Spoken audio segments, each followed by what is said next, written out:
Hey guys, welcome back to my YouTube channel. My name is Sergeant Cheetos, and in today's video, we're going to take a Pidgeotto to Pallet Town and give 6 lucky characters a Poke Makeover. And if you guys enjoy this video, make sure to smash that like button. It would really help out my channel and its growth, as well as hitting that subscribe button so you guys can stick around for part 2. And at the end of the video, let me know what characters you guys would like to see redrawn next.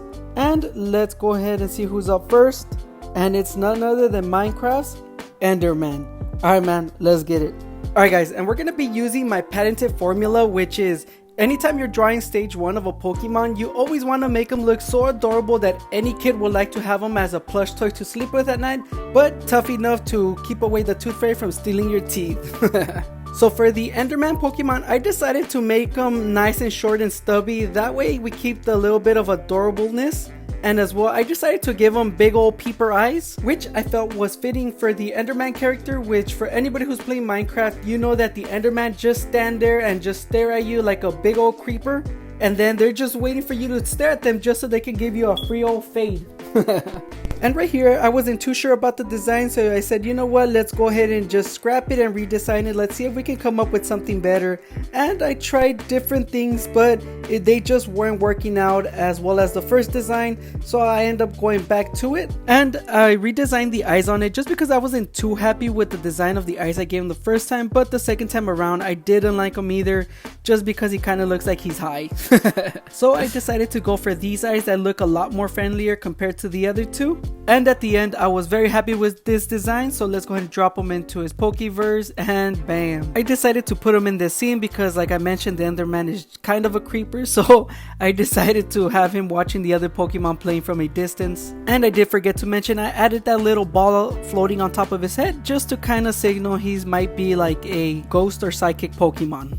Alright guys, let's get started with the next one. And up next, we have Squidward.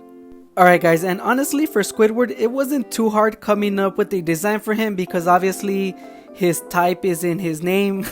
He's obviously a squid, so we stuck with that. And the major thing I did so anybody could tell that this squid was obviously Squidward was give the body of the squid the shape of his head. So give him a big old roundest bulbous forehead, and then give him a big old nose. And just for a simple design, I did decide to add the suction cups to his tentacles. That was kind of like the design of actual Squidward. I thought that would be pretty fitting, and I did try to give it a little bit more razzle dazzle by giving it polka dots, but I felt like that was too much of a realistic looking, so we go back to the original drawing.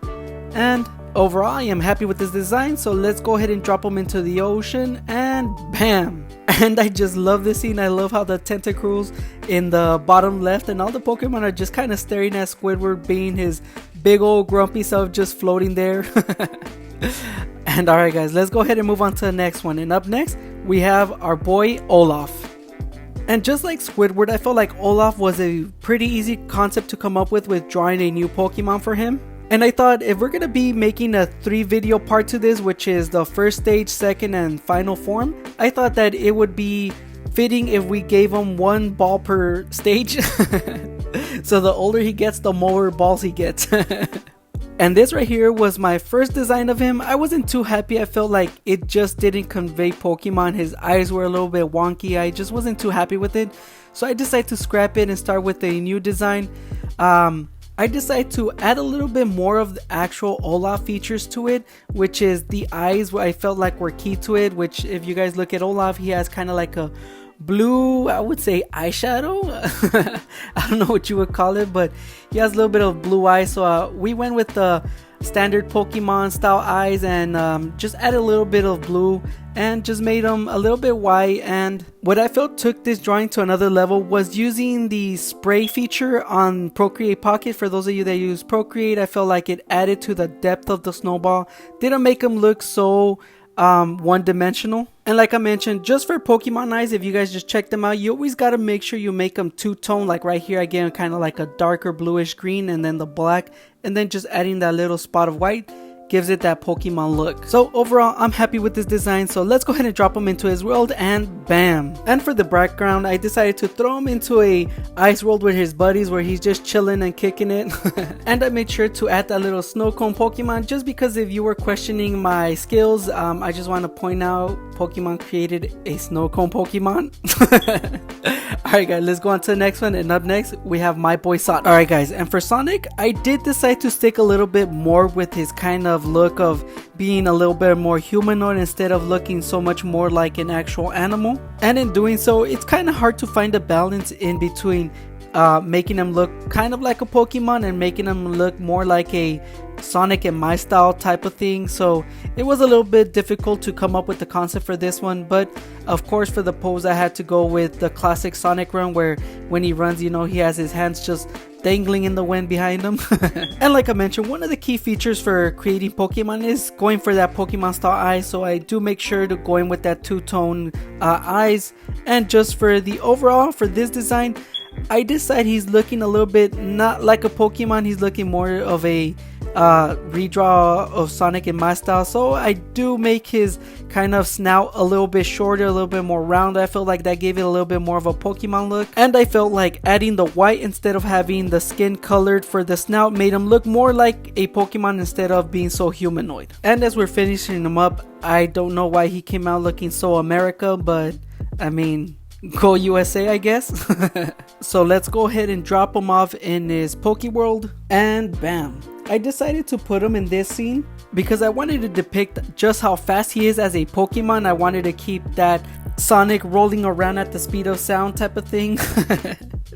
And I did somehow end up giving him this Usain Bolt look where he's just chilling running and the other Pokemon are trying to catch him, but I did want to show off how fast he would be as a Pokemon. So on to the next one, and up next is our boy Majin Buu. And honestly, I think for Majin Buu, this was one of my more funner developments for a character. I felt like I had fun coming up with the concept with him. So, I mean, obviously Majin Buu is a big old pink ball. So, I mean, obviously he has to be a pig, right? So I gave him the Porky Pig special, but Porky Pig if he had hit the UFC gym. And the key feature to make him look like Majin Buu, I know since Majin Buu has that tentacle, or I have no idea what that is sticking out of his head, I decided to go for that sumo wrestler ponytail on the top. And as well, I decided to give him kind of a little bit of a lucha underwear. I mean, if Machoke and Machamp can have it, why can't we, right? And one feature I wasn't too happy was with the ears, so I decided to change them, make them look a little bit more like pig ears.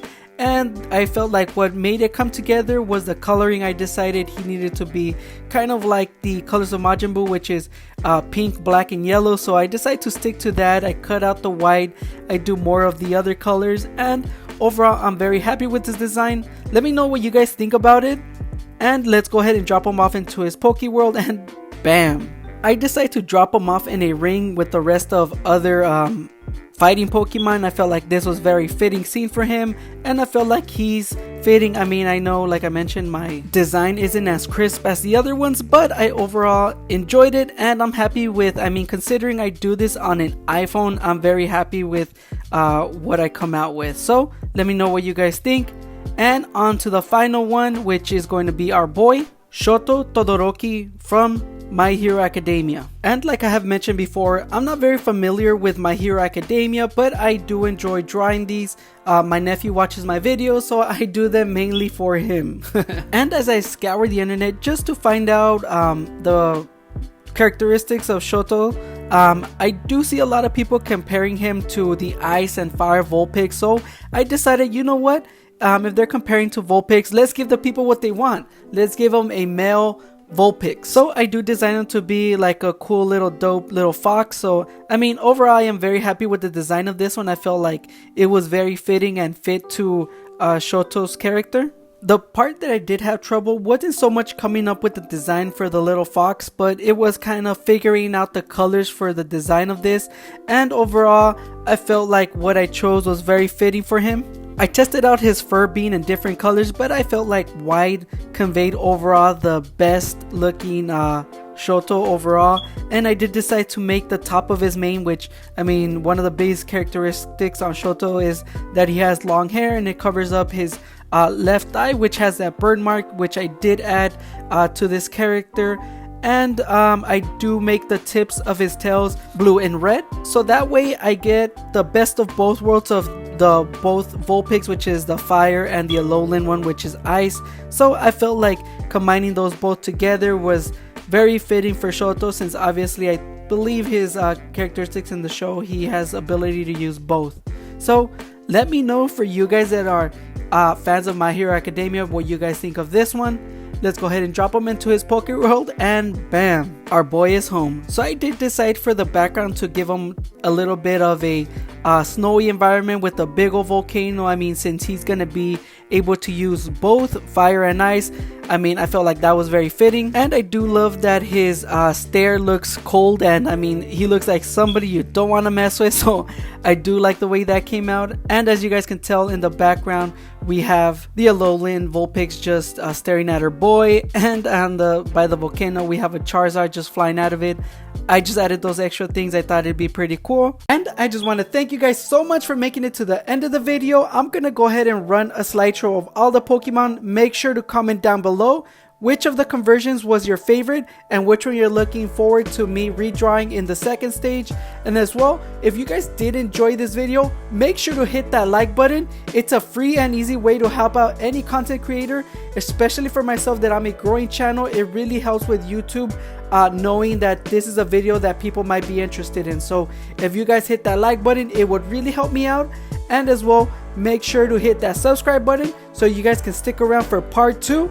And other than that, guys, until next time, peace.